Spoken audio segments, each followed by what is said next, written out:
સરકાર તો જ્યારે જાગે છે જ્યારે લોકોને મુશ્કેલીઓ પડતી હોય, લોકો જ્યારે એનો ભોગ બની જતા હોય, લોકો મૃત્યુ પામી જતા હોય અને જ્યારે લોકોનું શોષણ થયું હોય, ગેરવહીવટ અને ભ્રષ્ટાચાર જ્યારે છડેચોક લોકોને દેખાઈ આવે ત્યારે સરકાર કુંભકર્ણની નિંદ્રામાં જાગીને પગલાં લેતી હોય છે।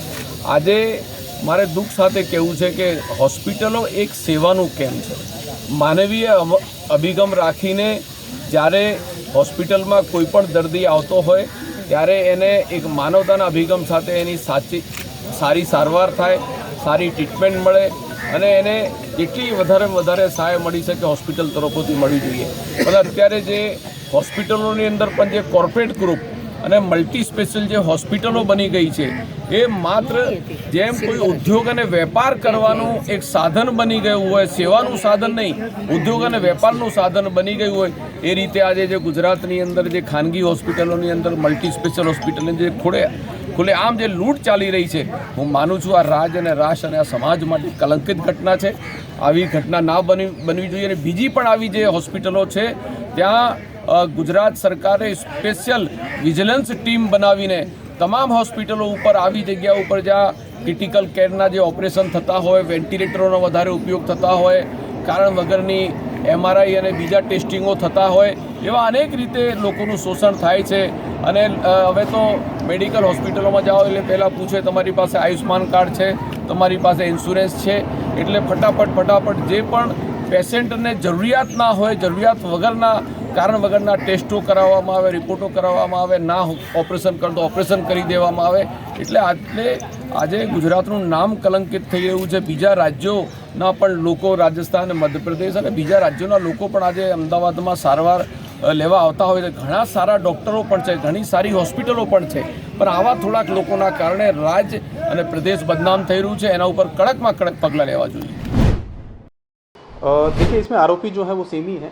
इसमें जो है 5 आरोपी नाम से हैं, बाकी जो है अन्य में है, तो वो अन्य में जो इन्वेस्टिगेशन में पता चलेगा कि कुछ लोग ऐसे हो सकते हैं कि जैसे ये डॉक्टर अभी यहाँ पे थे लेकिन इनके अलावा भी डॉक्टर से हो सकता है कि उन्होंने भी प्रोसीजर किए हों पहले, तो वो चीटिंग जो गवर्नमेंट के साथ ये कर रहे थे PMJAY में, तो उसमें हो सकता है कि और बहुत सारा जो चीज़ें हैं वो सामने आ सकती हैं। तो वो अभी उसमें लेकिन कुछ कहा नहीं जा सकता, वो डिटेल इन्वेस्टिगेशन का मामला है। इस पर्टिकुलर में जिसमें 2 जो मरण जनार हैं उस वाले केस में तो ये 5 लोग अभी हमने किए हैं, बाकी जैसे जैसे रोल निकलता आएगा वैसे वैसे उसमें देखा जाएगा। ये केस के अंदर कुल कितनी टीम काम कर रही है और कोई फर्दर कोई कलम ऐड हो सकती है इसके अंदर? देखिए, अभी तक तो जैसे मैंने आपको बताया कि जो चीज़ें चीटिंग और फॉर्जरी का जो अभी प्रिलिमिनरी बेसिस पे जो आया है उसके हिसाब से हमने ऐड किया है और उसी के हिसाब से हमने नाम ऐड किए हैं। तो जैसे मैंने आपको बताया क्राइम ब्रांच भी लगी हुई है, लोकल पुलिस भी है, हमारी LCB भी लगी हुई है। तो जैसे फैक्ट्स निकल के सामने आएंगे तो उसमें कुछ चीज़ें बढ़ाई भी जा सकती हैं, उसमें कुछ चीज़ें कम भी की जा सकती है। तो वो डिपेंड करता है कि आगे की इन्वेस्टिगेशन में क्या निकल के आता है।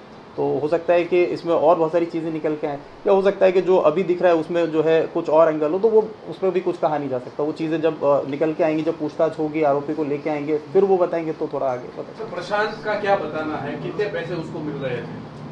प्रशांत जो है उनसे अभी प्रिलिमिनरी बेसिस पे बहुत ज़्यादा नहीं हुई है, अभी उनके रिमांड के लिए हमने भेजा हुआ है। तो अभी बहुत कम समय में जो उनसे बात होती है उसका ये है कि इसमें इनको जो है ये विजिटिंग डॉक्टर हैं, तो इनको क्या है कि ये इसके अलावा भी यहाँ पे भी ये प्रोसीजर करते हैं और भी हॉस्पिटल्स में करते हैं। और इनके पास जो है DNB जो है वो इनकी डिग्री है, तो वो ऑथराइज्ड हैं इस टाइप के प्रोसीजर्स करने के लिए। और उनका ये कहना है कि उनको वो PMJAY में रजिस्टर्ड हैं, तो वो उस स्कीम में वो कर सकते हैं। और उनको जो है एंजियोग्राफी करने के लिए कुछ लगभग 800 के आसपास पैसा मिलता है और एंजियोप्लास्टी करने का लगभग 1500 के आसपास, वो मतलब अभी प्रिलिमिनरी बेसिस पे ऐसा है पर प्रोसीजर। तो ऐसे ही ये दिन में बहुत जगह पे पैसे कितने बोला इसमें पैसे अभी जो है उसमें ऐसा कुछ बोला कि उसने कि एंजियोग्राफी में 800 के आसपास पर जो है ये पेशेंट उनको मिलते हैं। और 800 रुपये जी पर पेशेंट। तो ऐसे लेकिन ये दिन में कई सर्जरी करते हैं, तो कई प्रोसीजर करते हैं, it's not a surgery, it's a procedure.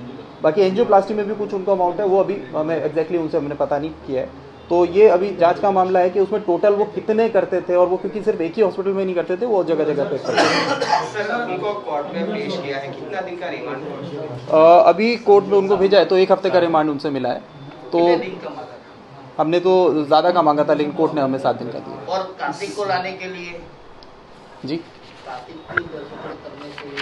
उसमें देखिए जैसे मैंने आपको बताया हमने टीम्स भी लगाई हैं, बाकी जो ये लोग नहीं मिल रहे हैं उनके पासपोर्ट्स का वो लेके भी हम जो है आगे जो प्रोसीजर होता है वो भी करेंगे, जो टेक्निकल सर्वेलांस होता है, जो इमिग्रेशन में होता है, तो वो सारी चीज़ें जो है जो बाकी हम करते हैं तो वो हम करेंगे। सर एयरपोर्ट अथॉरिटी को कोई जान की हो, ऐसा कोई प्रोसेस हुआ? वो जो प्रोसीजर है वो अंडर प्रोसेस है, वो भी हम कर रहे हैं। सर 22 में भी एक डेथ हुई थी जी। उस केस को रीओपन करना है कि उसका क्या आदेश है? देखिए ये जैसे मैंने बताया कि अभी हमें बहुत क्लियर आइडिया नहीं है कि क्या है। जैसा कि मैंने आपको बताया कि अभी मोटा मोटा जो रिपोर्ट जो दी है उसके बेसिस पे ये किया है, लेकिन वो रिपोर्ट जो है केवल इस मामले के रिगार्डिंग है कि इस पर्टिकुलर केस में क्या हुआ। तो उसमें हम आगे जब इन्वेस्टिगेट करेंगे तो हो सकता है कि उसमें पुराना जो केस आप बता रहे हैं कि हो सकता है कि उसमें ऐसा हो, लेकिन अभी जो हमें पता है वो केवल ये रिपोर्ट का है। तो अभी इसमें जैसे जैसे चीज़ें सामने आएंगी तो वो चीज़ें लिंक करके उसमें देखना पड़ेगा कि वो उसमें भी वैसा था या नहीं था।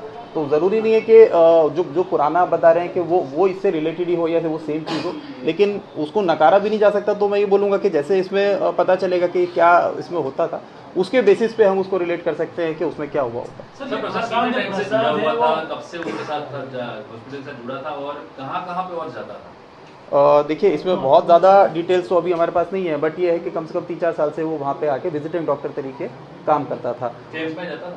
नहीं, वो उसका अभी जो हमारे पास इन्फॉर्मेशन है वो कैंप में नहीं जाता था। वो कैंप से लोगों को जोड़ने का काम और वहाँ से लाने का काम उसका नहीं था, उसके लिए दूसरी टीम्स लगाई हुई थी। उसका काम केवल ये था कि जो वहाँ पे सर्जरीज होती हैं वो सर्जरीज जो है वो करे ऑन मेरिट। बट जैसा कि मैंने आपको बताया कि रिपोर्ट में ये सामने आया है कि वो मेरिट पे नहीं की गई हैं, उसमें कुछ चेंजेस करे गए हैं, कुछ चीज़ें छुपाई गई हैं, कुछ चेंज की गई हैं, तब वो जो है प्रोसीजर। डॉक्टर प्रसाद के साथ और दूसरे डॉक्टर जुड़े हुए थे? ऐसा अभी जो प्रिलिमिनरी बेसिस पे पता चल रहा है वो ये है कि हाँ इनके अलावा भी जो है वो शिफ्ट में मतलब डे वाइज जो है डॉक्टर्स आते थे। तो जिस दिन ये मतलब प्रोसीजर हुआ है उस दिन डॉक्टर इनके प्रशांत की वो थी वहाँ पे। तो सर ये इसके अलावा और भी किसी ने सर शिकायत की, इसके अलावा और कोई भी मरीज या और पेशेंट आए जिन्होंने शिकायत की हो कि इस हॉस्पिटल में उनके साथ इससे पहले ऐसा घटनाक्रम हो चुका है? नहीं, अभी तक बाकी ये जो 19 लोग हैं इनके अलावा और अभी हमारे पास कोई शिकायत ऐसी नहीं आई है। अगर कोई आएगी तो हम उस पर भी जांच करेंगे। सर प्रशांत को ये सर्जरी करने के लिए किसने बोला था? देखिए जैसे मैंने आपको बताया कि विजिटिंग डॉक्टर हैं और ये एक मतलब कई जगह पे इनका कहना है कि मैं कई जगह पे वो करता हूँ ये प्रोसीजर्स। तो ऐसे ही यहाँ पे जो है ख्याति हॉस्पिटल में भी काफ़ी लंबे टाइम से ये सर्जरी करते आ रहे हैं। ऑपरेट कर ये पहले पता था कि ख्याति हॉस्पिटल की जो ऑपरेट करने के लिए किसने बोला था? डॉक्टर की डिग्री चेक की जाएगी? जी बिल्कुल चेक की जाएगी। जैसे मैंने आपको बताया कि ये जो मैं आपको बता रहा हूँ वो बहुत ही प्रिलिमिनरी चीज़ें हैं। इसमें आगे बहुत डिटेल में कि उसके पास डिग्री है या नहीं है, डिग्री है तो कहाँ से है, क्या वो PMJAY में ये प्रोसीजर्स करने के लिए इनके पास सर्टिफिकेट है या नहीं है। तो ये सारी चीज़ें जैसे कि मैंने आपको बताया कि डिटेल में जाएंगे, प्लस हम इसमें जो मेडिकल एक्सपर्ट्स हैं उनकी भी हेल्प लेंगे, क्योंकि बहुत सारी चीज़ें जो है वो एक्सपर्ट्स हमें बता सकते हैं कि वो ये चीज़ें हो सकती थी या नहीं हो सकती। तो उनकी हेल्प और प्रशांत को पता था ये गलत कर रहा है? जी प्रशांत को पता था कि ब्लॉकेज 30 या 35 या 40% ये रिपोर्ट देखे थे? देखिए मैंने रिपोर्ट फेक बनाने वाला कौन था? रिपोर्ट जो फेक बना है, देखिए इसका अभी रिमांड हमें मिला है तो उसमें जो है ये पूछताछ की जाएगी कि इसमें कैसा हुआ क्या हुआ। तो वो क्योंकि अभी ये हमने बहुत मतलब कम समय हुआ है तो ये सब बहुत डिटेल्स उसमें अभी नहीं आई है, धीरे धीरे करके ये सब इन्वेस्टिगेशन में पता चलेगा। सर ये पूरा रैकेट जो था मतलब जो अप्रूवल लेना था लाइनिंग या लाइजनिंग करता था, तो उस दिशा में किस प्रकार से हम काम, क्योंकि एक ही दिन में परमिशन आ जाती थी, एक ही दिन में पेमेंट भी आ जाता था जी, तो उसको कैसे हम देखेंगे? वो इसमें वही है जैसा मैंने आपको बताया कि इसमें बहुत सारी चीज़ें हैं, बहुत सारे एंगल जैसे आप बता रहे हैं, तो उस सब पे अभी इतनी जल्दी कमेंट करना अभी ठीक नहीं होगा। मैं ये बोलना चाहता हूँ कि इसमें जो रिमांड अभी हमने इनका लिया है तो इनसे पूछताछ होगी, बाकी जो आरोपी हैं उनसे पूछताछ होगी, तब जाके हमें पूरी पिक्चर का पता चलेगा कि कहाँ क्या होता था।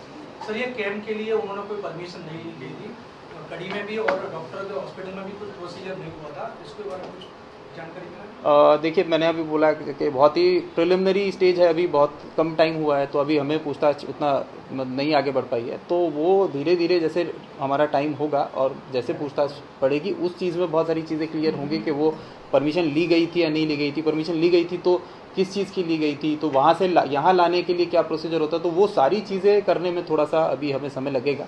अभी जो बेसिक चीज़ें हैं वो मैंने आपको बता सर हेल्थ का कोई कर्मचारी से जुड़ा हुआ हो सकता है? देखिए, इस बारे में अभी फ़िलहाल कोई अभी ऐसी कोई सूचना हमें नहीं आई है कहीं से भी कि भाई इसमें कोई जो है वो है।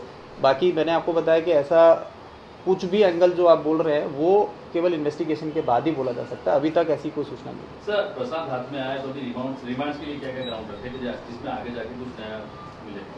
देखिए, जैसे जो ग्राउंड्स अभी मैंने आपको बताया कि इसमें क्या कौन कौन से एंगल्स हो सकते हैं, तो उन सबके लिए पूछताछ करने के लिए जो हमें समय चाहिए, तो अभी 1 हफ्ते का रिमांड हमें मिल गया है। तो 1 हफ्ते में अगर हमें वो सब उसका जवाब मिल जाता है तो ठीक है, नहीं तो फिर हम आगे कोशिश करेंगे कि हमें और पूछताछ के लिए सर, ये पीएमजेवाई योजना के तहत उन लोगों ने बहुत सारे पैसे सरकार से लिए हैं, तो उसके बारे में कुछ आंकड़ा कितना हो रहा है सर? कुछ प्राइमरी पता चला? नहीं, अभी उसके बारे में कोई प्राइमरी इन्फॉर्मेशन नहीं है हमारे पास कि उन्होंने कितने पैसे लिए थे, कितने पैसे पहले आए हैं। तो वो जो चीज़ें हैं वो डिटेल इन्वेस्टिगेशन के बाद गाड़ी ही में कौन गया था वो पता चला है सर? नहीं, अभी उसके बारे में भी कोई इन्फॉर्मेशन गेम किसने लगाया था वो भी नहीं पता चला? नहीं। अभी वो सब जो है अभी अंडर इन्वेस्टिगेशन है, वो सारी डिटेल्स अभी आ गया है।